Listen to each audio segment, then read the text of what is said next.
Hi, everyone. Welcome to the Daily Beef presented by Rodgers.com.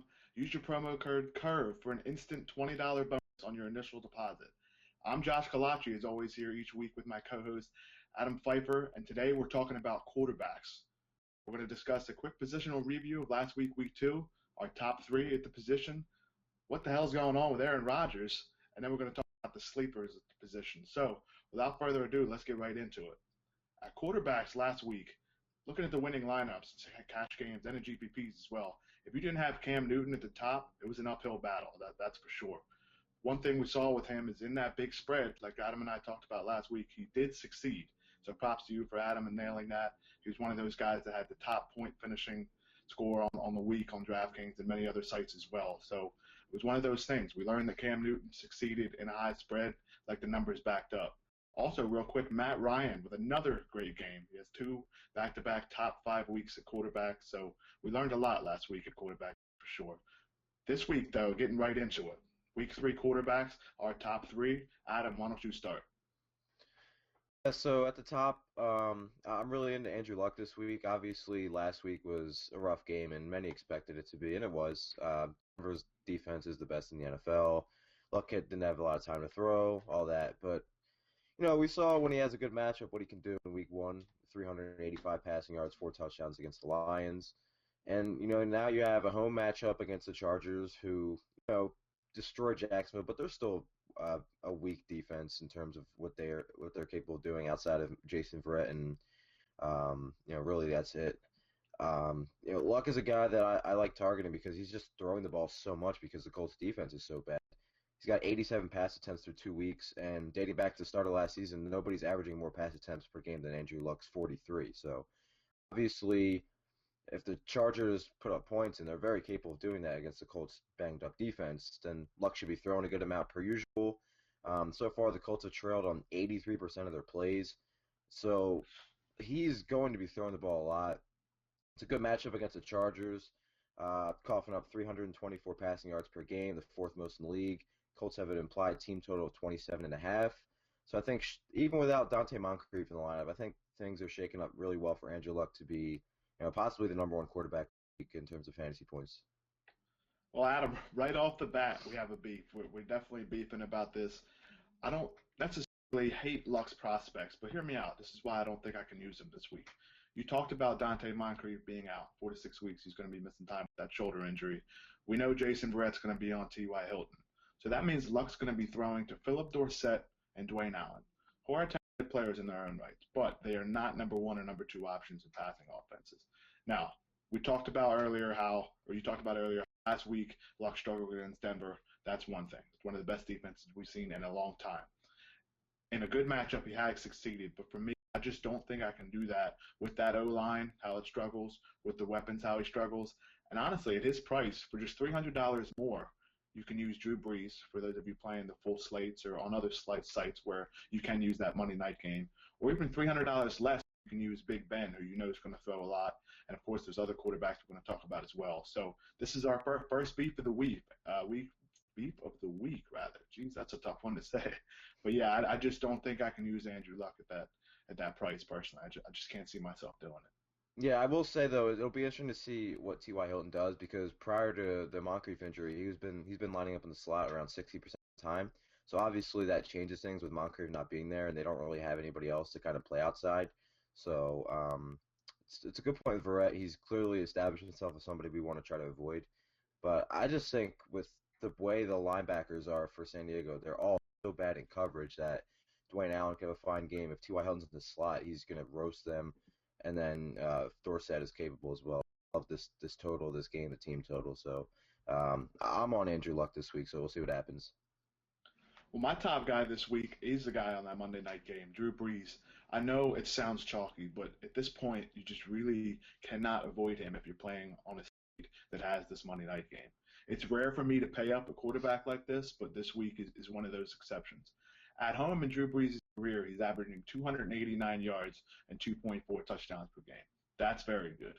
At home last season, and I had to look this up a few times because I wasn't sure it was correct, he averaged 356 yards and 3 touchdowns per game. That's ridiculous. That's an incredible number 356 yards and 3 touchdowns is well over 30 fantasy points, depending on how his other stats pan out. So this is one of those weeks where I think it's worth paying up for because on Monday Night Football against the Falcons with this absurdly high over/under, it's one of those quarterbacks that I just really have to consider paying up for, and I'm definitely going to do it this week with any of the slates that have that Monday night game. I know we talked earlier in the week about the stat in prime time, Adam. Were you able to find that? I was not, but I know for a fact that it's like a thing. Like not Yes. only is he so good at home, but on primetime games he's even better. I mean, you remember a couple years ago when he broke the passing record for consecutive touchdown streaks. I believe it was. It was on a Monday night game. So like he's just money in the bank on primetime at home, and the Falcons can't play defense. This game is a high total, so no arguments to Drew Brees. Also, like, wouldn't be surprised if he's the number one quarterback this week either. Yeah, I agree. And actually, Desmond Trufant limped off last week, so I'm not sure if he's going to be at full strength. And if he's not at full strength, I don't know who's going to cover those receivers for the Saints. I really don't.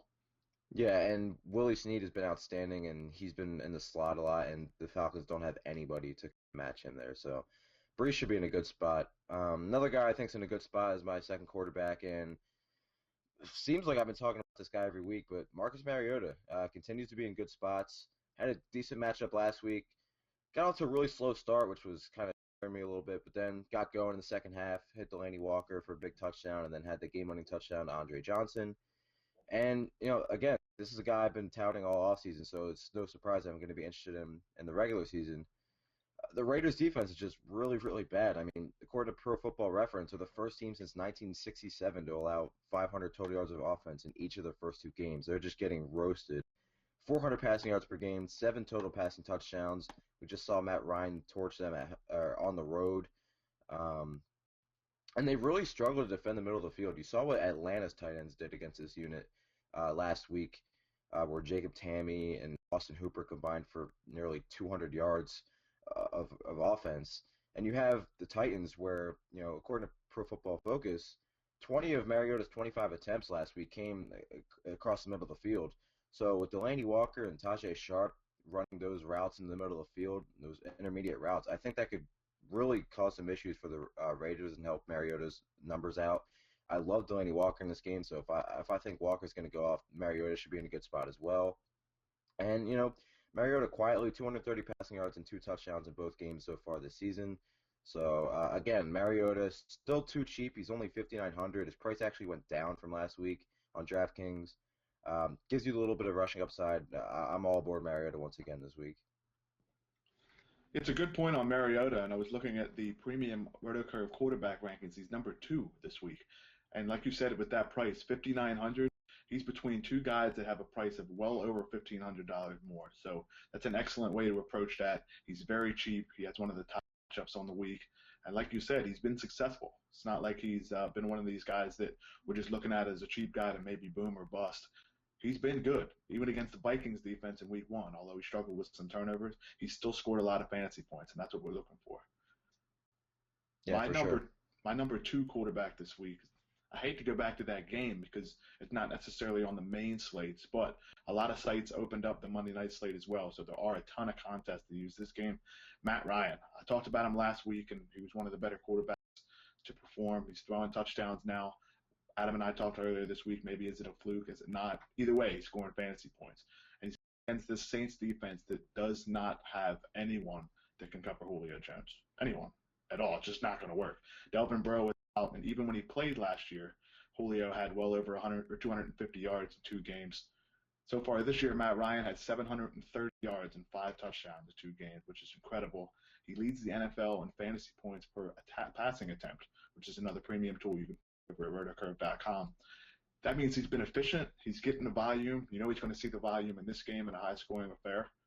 I think for me, this quarterback, number 2, if you're not going with Brees, use the guy on the other side of the field, Matt Ryan. Let me ask you something. Is Matt Ryan playing the Saints? I think so. Yeah, I think Okay, that's happening. it's probably a good play. And I think the Falcons are playing catch up a little bit in this game. Like, I think the Saints come out and just do whatever they want on offense, and Atlanta's gonna have to throw. So Ryan should go nuts.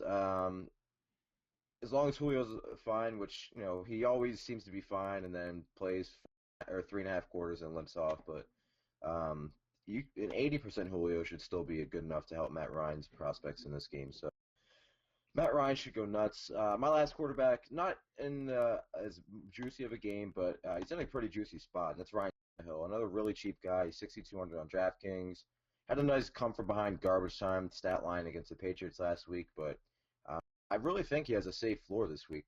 Rich Rebar of RotoWorld pointed out that Cleveland has given up at least 15 fantasy points to 13 18 quarterbacks they've played against. So that right there just gives you an idea of the floor that you kind of have when you play against the Browns. Tannehill's been running with the football. He's got 9 carries through 2 games for 52 yards. He actually leads the Dolphins in rushing right now, which is the next point I'm getting to. They just can't run the ball. And if they can't run the ball with this strong team total they have of around 26 points, Tannehill is probably going to be responsible for a lot of it, especially with Arian Foster banged up. I just don't know, even against the Browns, if they'll be able to run the ball. You have Devontae Parker back and looking good. That'll only help Tannehill. I just think this is a great spot for Tannehill. Really, not to mention, they're facing Cody Kessler, a really raw rookie quarterback who's probably going to turn the ball over and give Tannehill some short field situations, give him more scoring opportunities. So Tannehill is going to be relatively chalky, I think, this week, but I really think he has a really safe floor. I'm with you on Tannehill. It's actually one of my favorite stacks this week, using him with Landry and or Parker against this Browns defense. The thing about Tannehill, like you said, he gets those rushing yards. And I think a lot of people kind of disregard that. If he gets 20 rushing yards or even 30, that's 2 or 3 points. That's not a small amount. That's close to 50 or 75 passing yards. So it's not something to completely ignore. My quarterback this week is Phillip Rivers. Now, we talked about last week, and I missed on this passing offense last week. We talked about how Rivers' attempts, they go down. They go down when Danny Woodhead and Keenan Allen are out, or Keenan Allen was out. Of course, Danny Woodhead got hurt last week. But he threw for 4 touchdowns on his 24 attempts last week. And the Chargers went up huge, so that 24 attempts would have been much higher had that game been closer. He faces the Colts this week, who are without their top 2, 3, 4, 5. It seems like all of their corners aren't playing. Vontae Davis isn't playing. Antonio Cromartie got hurt on the first play last week. So he has a few weapons that are worth using. When he can throw them the ball against guys that can't cover, I think it bodes for another excellent play for him. He's just $6,700 too on DraftKings, which is cheaper than 11 quarterbacks on this slate. For me, I think that's an easy value surpassing number for him. If he can finish in the top 5, which I think is possible, getting value on 6 quarterbacks based on price. So for me, with the highest over-under on that Sunday slate, I'm targeting that quarterback in Phillip Rivers. Yeah, and we haven't even seen the Chargers play from behind yet this year. They were killing Kansas City in the beginning of week 1. They blew out Jacksonville. Like, this is a team we projected to be playing from behind a good amount, and so far they've just been kind of, almost rolling. So at 6,700, if we see an uptick in pass attempts from Rivers in any game, especially in this matchup, should easily surpass that. Vontae Davis might actually play. He returned to practice this week, so I think they're actually expecting him to be back. But still, like, they're still down 4 other corners, so Vontae Davis is a good player, but he's not going to make this secondary all of a sudden become something we want to avoid. So no problem with Phillip Rivers in this. This game should be very, very good for fantasy purposes. Hopefully it's not like the Saints and Giants from last week, though. Yeah, hopefully not. Let's move on to our next topic here. And it's a very interesting one and a touching one for some players, some daily fantasy players this week, as he's one of the top quarterbacks in terms of price. But I don't know about in terms of production. Aaron Rodgers, what's going on? Are you using him this week, Adam? Yeah, I'm 100% using Aaron Rodgers. You know, people look at what the Packers offense did or failed to do last year, and it was concerning. And through 2 weeks, they haven't been outstanding, but they're on the road against Jacksonville, whatever, little hiccup. Rodgers still played well, and then Minnesota is legitimately a top 3 or 4 defense in the league. So while the Packers haven't looked good, they're not generating a lot of big passing plays. They will. Like, it's going to happen with Jordy Nelson back, with Rodgers under center. Like, it's going to happen, and it's probably going to happen this week. Rodgers hasn't thrown for 300 yards in 11 consecutive games dating back to last season, but the last time he did that, it was against Detroit. And this is a Green Bay offense, like I said, not generating a ton of big plays at just 4.5 yards per play, but the Lions are a generous defense. They get 6.5 yards per play, the 6th highest in the NFL. They've already given up 6 passing touchdowns. Decent run defense, but they're up right now. DeAndre Levy's hurt. They're missing some guys on the defensive line. So if Rodgers has time to throw, he should pick apart the secondary. 28-point implied team total at home, where Rodgers and the Packers are much better. I hope people are off him after a slow start because I'm going to be on Aaron Rodgers a ton. I think Green Bay's offense absolutely gets on back on track this week. We have another beef, Adam, and I know I maybe picked apart for this for fading Aaron Rodgers or being off of him, but just watching the games, he doesn't look like he's on the same page with Jordy Nelson and Randall Cobb. I know I'm aware of the splits. He has the same home road splits as Drew Brees, which we just talked about. They're incredible. But the way I look at this is for his price, I would rather spend up on actually getting Drew Brees, or you can save a lot, spend on Marcus Mariota. And I was sent a stat here from Michael David Smith on Twitter. Check this out. Last 16 games, Aaron Rodgers has 3,700 yards, a 57.3 completion percentage, and 6.2 yards per attempt. In those same 16 games, Sam Bradford has 4,300 yards, 66 completion percentage, and a 7 yards per attempt. So Aaron Rodgers has not been that good in the last 16 games. And for that reason, I just can't spend up on a guy like that. Yeah, but I do think he's an awesome tournament play because people are going to be off of him. His price is, among the highest among quarterbacks, and people are going to see guys in that same price range as him. Luck is the same amount, I think, on DraftKings. You have on the Monday slate, obviously, Matt Ryan and Drew Brees. And if people are off Aaron Rodgers, I'm going to take advantage because he's like the dude is too talented to be playing this poorly. Hopefully, Mike McCarthy and the offense get on track because the play calling hasn't been that great either. I just think it's bound to happen. I think it's going to happen this week against Detroit. So I want to be on Aaron Rodgers when he goes for 330 and 4 when most people are off of him. Like I don't want to be on Aaron Rodgers when he goes for 330 and 4 when he's playing the Saints or something like that. You know what I mean? Yeah, exactly. It's a good talent to take advantage of in terms of ownership percentages. But for me personally, I just can't really get into that with the prices. Now, like you said, though, if you are playing that Monday slate, the ownership will be huge for Ryan and Brees. So Aaron Rodgers will be at a very low ownership there, and I think that would be the approach to take if you wanted to be contrarian. But for me personally, I just can't do it. I would rather spend up and get the points that I know I can have rather than take a guy who's, I hate to say it, but he's struggling right now. No, you're right. He's definitely struggling. I think too talented, too many playmakers on offense. Even though Cobb hasn't really been great and Jared Cook's been MIA. So I just think this is a spot. I really do. That's an interesting point. Is we talk about that, and I think what you were going to say was a lot of people were sleeping on Aaron Rodgers this week, and it's not a guy you want to be sleeping on. But let's move on to our sleepers this week. There are a lot of guys priced quite low. We talked about Mariota, but he's not really a sleeper. He's going to be close to the chalk. So your sleeper at quarterback this week, who is it? Yeah, it's interesting because he just lit up Tampa Bay last week, but Carson Palmer's probably not going to be that highly owned. People aren't really talking about him. He's traveling to Buffalo to take on the Bills. I just think he has another guy with a relatively high floor because of the offense he's in. We know Bruce Arians is going to throw the ball in the red zone a ton.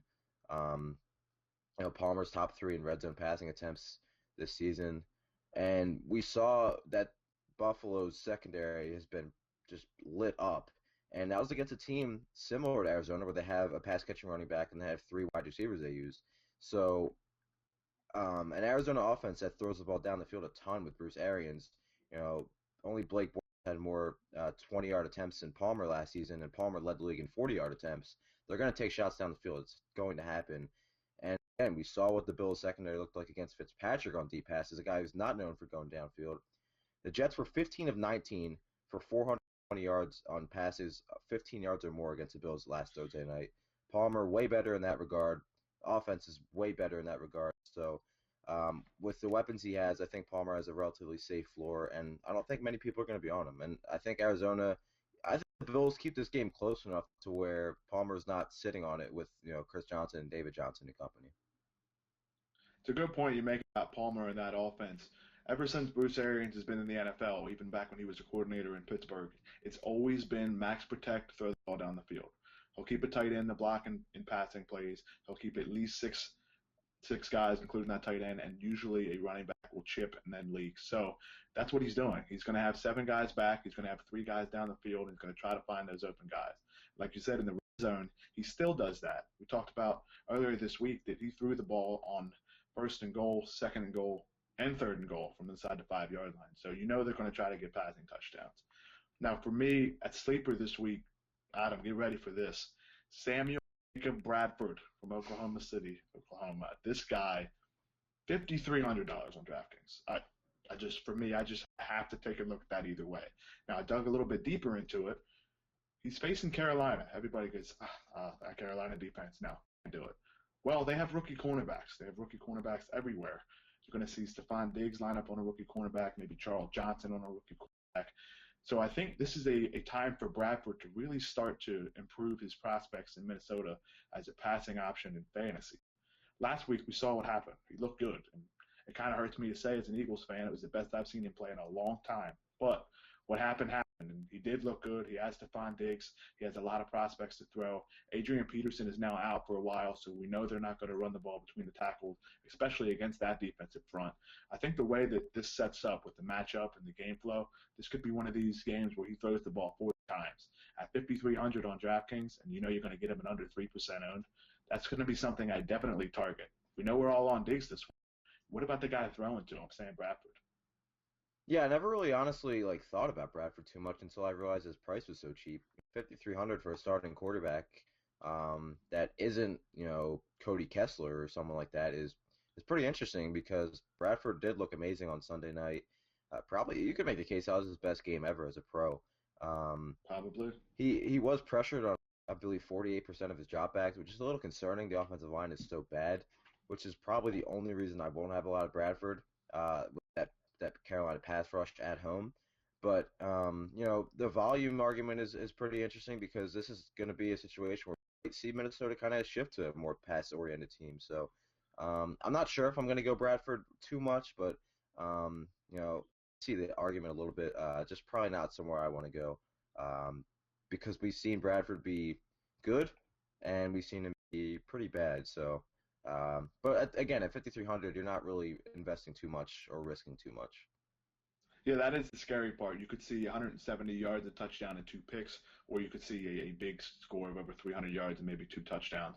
But like you said, that is a valid point about the offensive line. They are struggling. They just lost Matt Khalil for a while as well, their left tackle. So the Vikings lost their quarterback, running back, and left tackle, 3 cornerstones of that offense and of that team.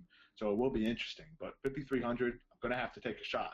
Because Bradford, more than anybody, he's captain check down. So if he gets the ball to those receivers, maybe they can make some guys miss, get some passing yards from him. I think that's a good way to approach this at just 5,300. Yeah, I want to look sure. at the recap real quick for this. I mean, we talked about a lot of quarterbacks here today. The top 3 quarterbacks you mentioned are, I know you like Andrew Luck this week. We talked about him. You like Marcus Mariota. I'm agree with you. And, of course, Ryan Tannehill. 2 cheaper guys you can use there. I love Drew Brees and Matt Ryan in this Monday night game, and honestly, who doesn't? And also really like Phillip Rivers. I think it's an interesting option. You don't want to spend way up at quarterback, but you don't want to spend way down. I think Rivers is an interesting option in the middle. We debated Aaron Rodgers. Adam is on him, but I'm off him. I just don't think he's ready. But Adam made some valid points, and we all know about how he performs at home. So it'll be interesting to see him go. We talked about our 2 sleepers. Adam's on Carson Palmer again, and I can't fault him. The guy just throws a lot. They score a lot of touchdowns in that offense. And for me, Samuel Jacob Bradford. The 3 names, first, middle, and last, just sound better. So I'm going to stick with that. I don't know if I'll ever say Sam Bradford ever again after reading his middle name. Yeah, he sounds like a president. He does sound like a president. He does sound like a president. Now, this week at RotoCurve, be sure to go over there and check everything out. You heard all these stats I mentioned, all these stats Adam mentioned. We find those in the RotoCurve databases. You can check out our tools. We have rankings, quarterback rankings, running backs, receivers, tight ends. We even have a cheat sheet with all the players, all the flex players. You can check out our optimizer and our tool-based lineups. You can use a replace function to even get your favorite players in to make your own lineups as well. We have a members-only free roll, so members be sure to take advantage of that. Consensus ranking. We even have another big announcement coming, so be sure to stay tuned for that. I know Adam's doing his cash and GPP picks this week, has a bargains piece up, so there's going to be a ton of stuff up at RotoCurve this week. We also have 2 other beefs. running backs and wide receivers. So be sure to keep tuned for that. Busy week at RotoCurve, but we're getting you ready for week 3 in NFL DFS. This has been the Daily Beef, sponsored by Rodgers.com. For Adam Pfeiffer, I'm Josh Kalachi. Good luck.